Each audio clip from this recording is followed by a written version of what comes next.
kasih yang semula. Tuhan tidak mau kita berhenti bertumbuh dalam kasih kita, apalagi kehilangan kasih yang semula, sehingga kita melakukan segala sesuatunya tanpa persekutuan yang erat dengan Tuhan.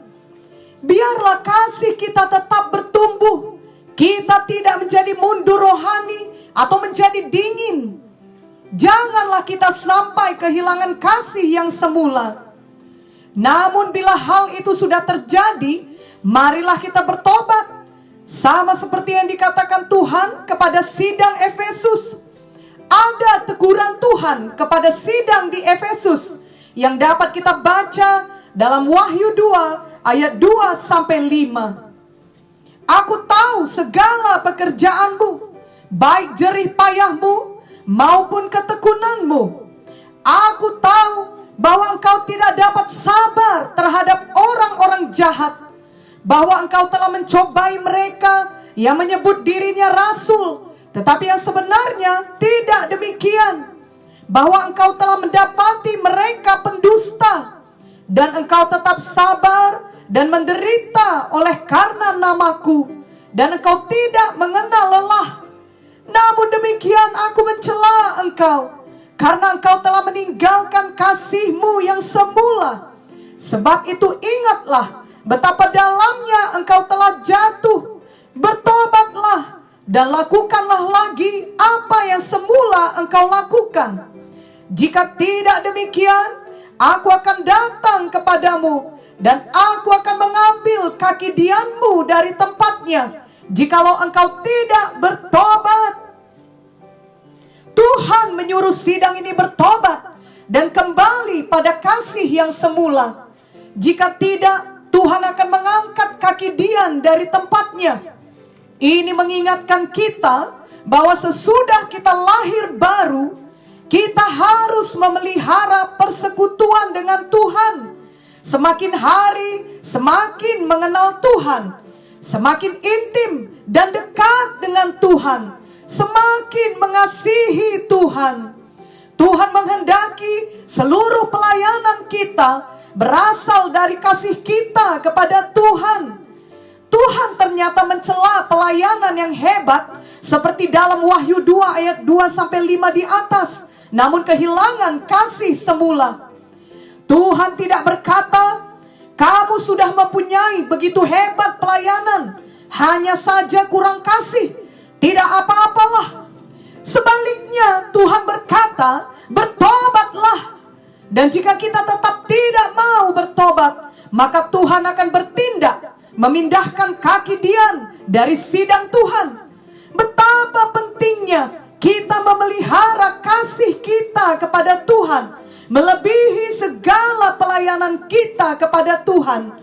Bahkan seharusnya kasih kita itulah yang mendasari pelayanan kita kepada Tuhan.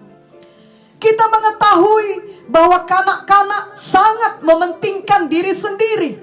Seseorang harus bertumbuh menjadi dewasa untuk dapat mengerti, memberkati orang lain.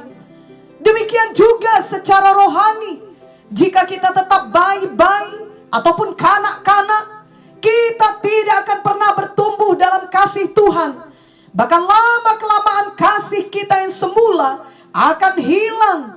Kita akan tetap seperti kanak-kanak yang mementingkan diri sendiri dan tidak bertumbuh dalam mengasihi Tuhan dengan segenap hati, dengan segenap jiwa, dengan segenap akal budi, dengan segenap kekuatan kita. Tentu saja dengan demikian, kita juga tidak akan dapat mengasihi sesama kita dengan kasih Kristus. Itu sebabnya kita melihat akan ada iri hati, mementingkan diri sendiri, berpihak-pihak, dan lain sebagainya. 1 Korintus 3 ayat 1-4 menuliskan, dan aku, saudara-saudara, pada waktu itu tidak dapat berbicara dengan kamu seperti dengan manusia rohani, tetapi hanya dengan manusia duniawi yang belum dewasa dalam Kristus. Susulah yang kuberikan kepadamu, bukanlah makanan keras, sebab kamu belum dapat menerimanya. Dan sekarang pun kamu belum dapat menerimanya, karena kamu masih manusia duniawi. Sebab jika di antara kamu ada iri hati dan perselisihan, bukankah hal itu menunjukkan bahwa kamu manusia duniawi dan bahwa kamu hidup secara manusiawi? Karena jika yang seorang berkata, aku dari golongan Paulus, dan yang lain berkata, aku dari golongan Apolos, bukankah hal itu menunjukkan bahwa kamu manusia duniawi yang bukan rohani? Marilah kita semua bertumbuh dalam kasih Tuhan, berubah menjadi lebih seperti Tuhan Yesus, sehingga kasih Kristus semakin nyata dalam hidup kita.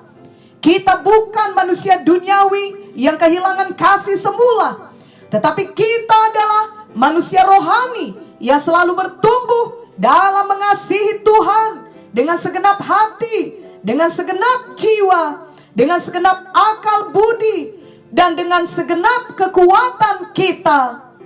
Kita mau selalu mematuhi Tuhan, mematuhi firman-Nya. Sebab jika kita mengasihi Tuhan, ini berarti kita mematuhi Tuhan ataupun mematuhi firman-Nya dalam segala aspek kehidupan kita. Yohanes 14 ayat 15 dan ayat 21 dan ayat 23 menuliskannya. Jikalau kamu mengasihi aku, kamu akan menuruti segala perintahku. Barang siapa memegang perintahku dan melakukannya, dialah yang mengasihi aku. Dan barang siapa mengasihi aku, ia akan dikasihi oleh Bapa-Ku. Dan aku pun akan mengasihi dia dan akan menyatakan diriku kepadanya. Jawab Yesus, jika seorang mengasihi aku, ia akan menuruti firman-Ku. Dan Bapa-Ku akan mengasihi dia, dan kami akan datang kepadanya dan diam bersama-sama dengan dia. Marilah kita berdoa supaya semua kita sebagai anak-anak Tuhan tidak pernah kehilangan kasih kita yang semula, tetapi terus bertumbuh dalam mengasihi Tuhan sejak kita lahir baru. Biarlah kelimpahan maupun kekurangan tidak membuat kita meninggalkan kasih yang semula.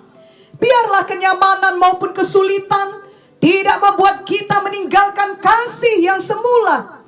Marilah kita semua mau selalu bertumbuh menjadi manusia rohani dan tidak tetap tinggal sebagai manusia duniawi ataupun kanak-kanak atau bayi-bayi rohani.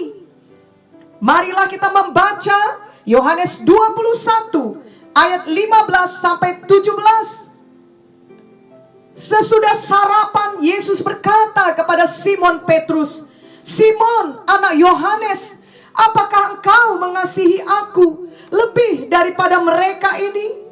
Jawab Petrus kepadanya, benar Tuhan, engkau tahu bahwa aku mengasihi engkau. Kata Yesus kepadanya, gembalakanlah domba-dombaku.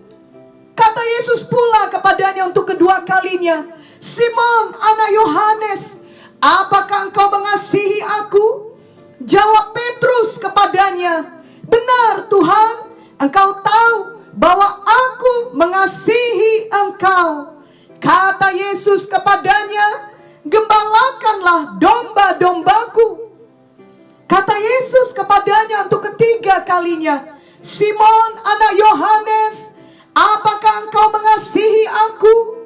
Maka sedih hati Petrus karena Yesus berkata untuk ketiga kalinya, apakah engkau mengasihi aku? Dan ia berkata kepadanya, Tuhan, engkau tahu segala sesuatu. Engkau tahu bahwa aku mengasihi engkau.